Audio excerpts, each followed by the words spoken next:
평범한 정도면 돼요. 평범한 남자 만나고 싶어요 라는 말 진짜 많이 하거든요. 근데 얘기를 들어보면 평범하지 않아.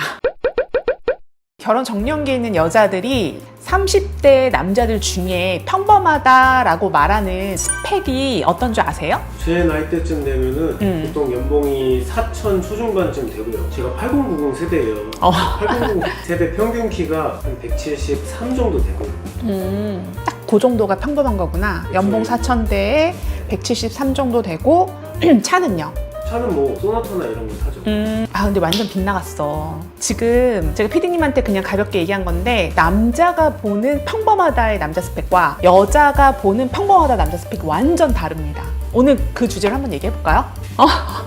30대 결혼정년기에 있는 여자들이 결혼정보회사에 와서 평범한 정도면 돼요. 평범한 남자 만나고 싶어요 라는 말 진짜 많이 하거든요. 근데 얘기를 들어보면 평범하지 않아. 예를 들면 30대 결혼정년기에 있는 친구들이 결정사까지 왔으면 사실 눈이 조금 내려가야 되잖아. 아니면 비슷하거나 아니면 살짝 위를 봐야 되거든요.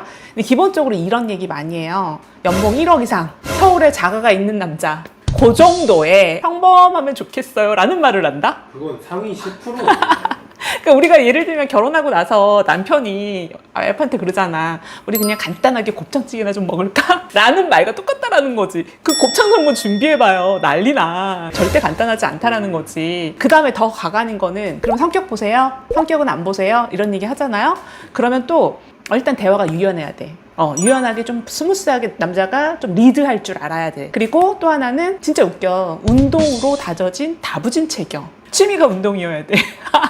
그러니까 요즘 평범하다라고 말하는 남자가 사실 평범하지 않은데 여자들은 오히려 그걸 평범하다라고 말하는 것 같아요. 그리고 또 얘기하는 거는 사실 30대 남자가 보통은 이제 대학 졸업하고 그 다음에 스펙 좀 쌓아서 좋은 직장에 들어갔다. 그럼 20대 후반에서 30대 초반이거든요. 그 친구들은 아직 멋을 모를 때지. 이제 막 들어가서 눈치 보고 열심히 일할 때잖아요. 밤 9시, 10시까지 적응할 나이니까.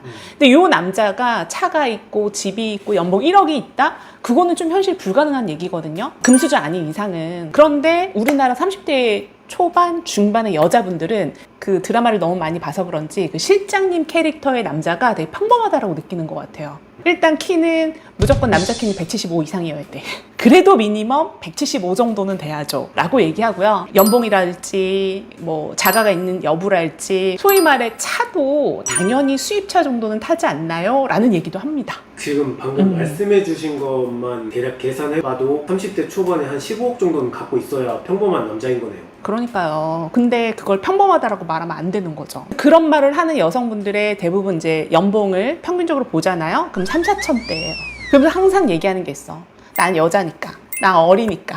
이런 얘기 꼭 해요. 사실 남자분들도 그 정도 스펙과 조건을 갖췄다 그러면 눈높이 상당합니다. 나도 지금 이 자리까지 올라올 때까지는 부단히 노력을 했을 거잖아요. 그래서 여자의 조건도 봐요. 무조건 어리고 이쁘다라고 해서 1순위로 보는 건 아니더라고요. 실제로 연봉 1억에 외제차 정도 끌고 다니시는 남자분이 그 연봉 3, 4천 되시는 여자분들을 바라보지는 않는다는 얘기네요. 그렇죠. 직업도 예를 들어 계약직이야. 연봉도 3, 4천인데 그것도 일정하지 않아. 내지는 프리랜서야. 근데 그냥 계속 업그레이드 하는 거지. 얼굴만. 몸매만 가꾸는 거지. 필라테스 막 500만 원짜리 결제하고 에이 뭐 빚이면 어때.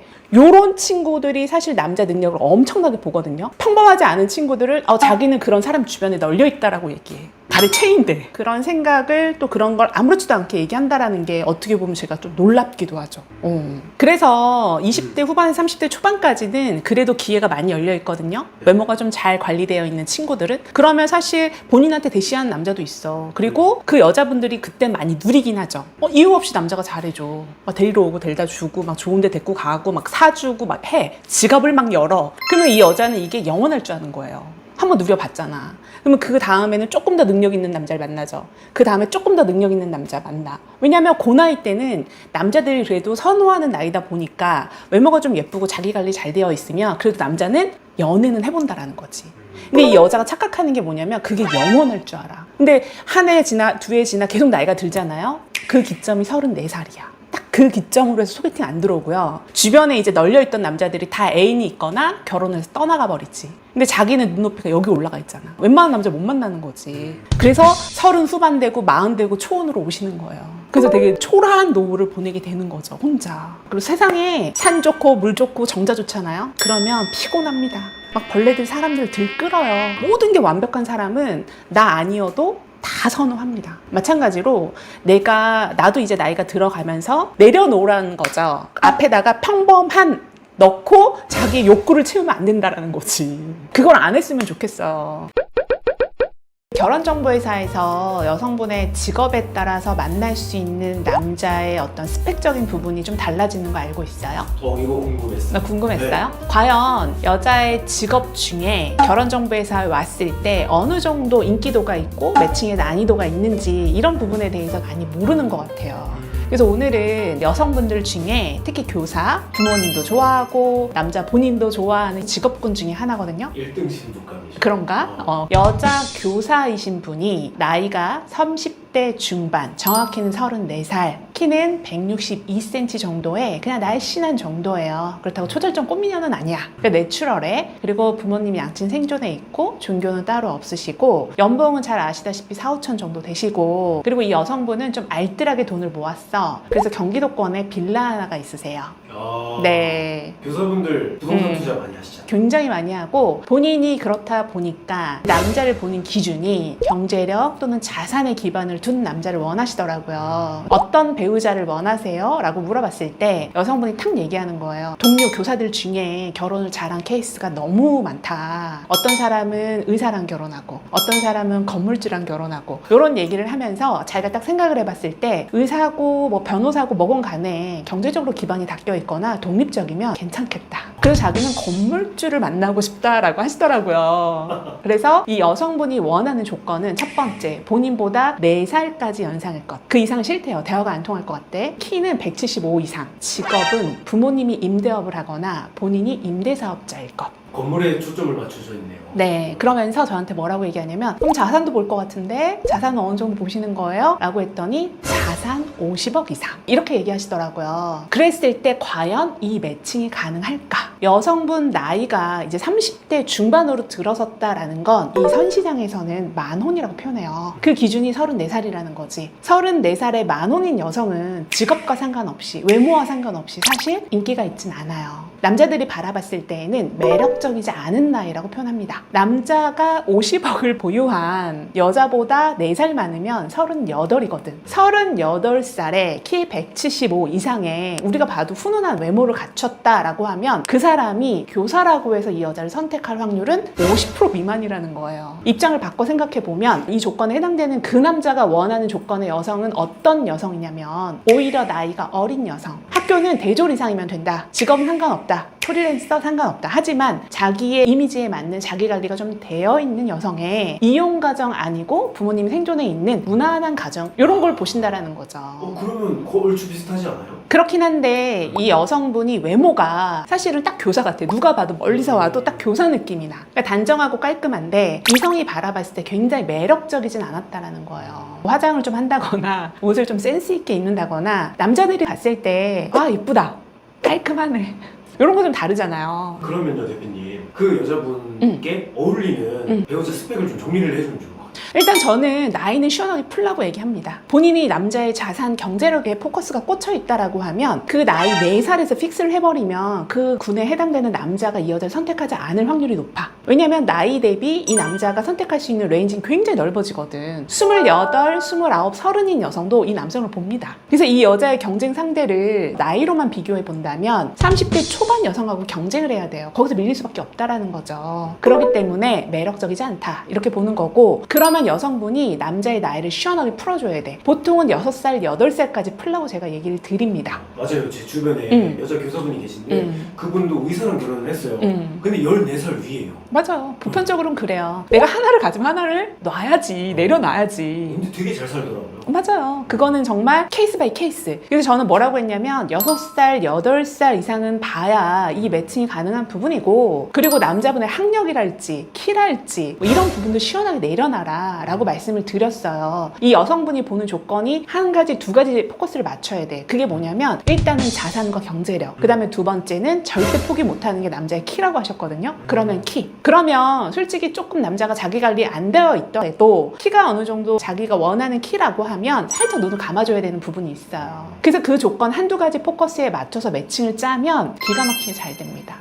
근데 예를 들어 이런 경우 있잖아. 한두 가지는 마음에 들어. 근데 그건 당연한 거고 돌아와서 뭐라고 하냐면 피부도, 헤어스타일도, 옷도, 성향도 전 조금 다정한 스타일 좋아요. 이렇게 얘기하는 여성분들도 있거든요. 그러다 보면 계속 쭉 스트레이트로 혼자 가게 돼 있어. 점점 추가되네요. 저는 이런 표현 많이 드려요. 적당히 멈춰라. 계속 요구하는 것들이 생기다 보면 어떻게 되냐면 혼자 가게 돼 있어. 마이웨이를 가게 돼 있어. 왜? 내가 선택을 하듯이 그들도 나를 선택해야 매칭이 되는 거니까. 그 섭리를 좀 알았으면 좋겠어요. 그리고 내가 그들을 원하듯 또 그들 또한 원하는 조건들이 있다라는 사실을 명확하게 알아야 돼. 내가 그 남자의 외모를 따지기 이전에 거울도 좀 봐야 된다라는 거죠. 남자들도 똑같아. 여자도 남자도 사실 서로가 바라볼 때 조건을 좀 다르게 원하는 경우가 있죠. 똑같이 원하진 않아. 예를 들어 남자가 5천을 갖고 있다라고 해서 5천 가진 여자를 찾지 않듯이, 남자가 뭐 박사까지 했다라고 해서 박사까지 한 여자를 찾진 않듯이, 여자가 원하는 남자의 조건, 그리고 남자가 여자를 바라볼 때 조건은 좀 다르다는 거예요. 그거에 대해서 명확하게 알았으면 좋겠어. 여자가 어리고 예쁘고 애교 있고 상냥하고 기본적인 애티튜드가 굉장히 훌륭해, 나이스해, 이런 여자는 사실 누구를 소개해도 애프터가 100% 나와요. 이 남자 여서가 아니야. 누구를 소개해도 다 잘 나와. 이런 유형의 여자들이 있거든요. 남자들은 사실 이런 유형의 여자를 만나려고 하는 거잖아. 그렇죠. 아닌가? 아무리 악조건이라도 사실 성격이 너무 좋고 나랑 대화가 잘 통하고 이런 남자분들은 어느 정도는 이제 결혼을 생각을 하시는 것 같아요. 맞아요. 처음에 제가 말씀드린 조건의 여성분 같은 경우도 사실 괜찮아요. 괜찮다는 거지. 모든 남자가 다 애프터를 100% 하고 환장하는 여자는 아니라는 거지. 조건도 그렇고 외모도 그렇고. 우리가 많이 보는 게 조건 플러스 외모 아닐까요? 일단 본인이 괜찮아하는 사람한테 많이 까였어. 그리고 본인이 별로 흥미로워하지 않는 남자에게는 애프터를 받는 거야. 근데 우리가 이게 먹이사슬처럼 많이 알고 있는 패턴이잖아요. 그쵸, 그쵸. 그래서 제가 뭐라고 했냐면 조금 외모 관리 좀 하자 라고 했을 때 이 여성분은 본인이 투자도 해보고 그거에 대한 이익을 얻어봐서 그런지 딱 알아듣더라고요. 그래서 갑자기 머리 스타일, 옷, 갑자기 스커트를 입으시더라고요. 그래서 참 시행착오를 많이 겪다가 결국은 본인이 방법을 좀 터득하신 것 같아요. 덜어낼 건 덜어내고 완전히 그냥 안 볼 거에 대해서는 확 내려놓고 본인이 취할 거에 대해서는 집중하는 그런 태도를 하다 보니까 거의 뭐 10명 넘게 소개를 받았다가 지금은 살짝 규제 중이세요. 와, 좋네요. 지금 앞서 말씀드렸던 이제 여자분 얘기했는데 사실 이게 남자분도 똑같은 것 같아요. 똑같아요. 맞아요. 남자분들도 본인이 경제력이 조금 부족하잖아? 그럼 이런 데 선시장에 오셔가지고는 본인이 좀 불안정하기 때문에 여자는 4대 보험이 됐으면 좋겠다. 정규직이면 좋겠다. 경제적으로 조금 독립되면 좋겠다. 본인이 갖지 않은 부분에 대해서 상대의 조건에 좀 찾는 것 같긴 해요. 근데 알아야 될 건 뭐냐면 항상 나를 기준으로 바라봐야 돼. 내가 부족한 부분을 상대한테 채우려고 하잖아? 덕을 보려고 하잖아요? 그러면 되게 힘들고 괴로워. 그걸 좀 알았으면 좋겠어. 오늘 이렇게 네. 평범한 여자분들의 스펙은 어느 정도 남자를 만날 수 있나 이런 걸 이야기를 해봤는데 네. 재밌었어요. 다른 직업군도 다음에 한 번 더 찍어보면 좋을 것 같아요. 그런가요? 저는 이제 이 필드에 있다 보니까 이게 너무나 당연한 건데 하나를 가지면 하나를 좀 풀어라, 내려놔라 이런 얘기 많이 하는데 처음에 상담할 때 애로사항이 있는 부분들이 바로 그런 것 같아. 내가 결정사에 오면 내가 갖고 있는 10가지의 조건, 상대한테 원하는 그 10가지 조건을 다 채워야지? 가능하지 않나요? 돈을 냈으니까. 갈비만 내면 되는 거 아니에요? 그러나 나는 신이 아니라는 거. 그런 부분에 대해서 궁금하다라고 하면 제가 몇 가지 저희 회원들에 대한 얘기를 좀 해드려 볼게요. 그래서 오늘 제 영상이 도움이 됐다면 좋아요, 구독 부탁드릴게요. 지금까지 연애 읽어주는 여자였습니다.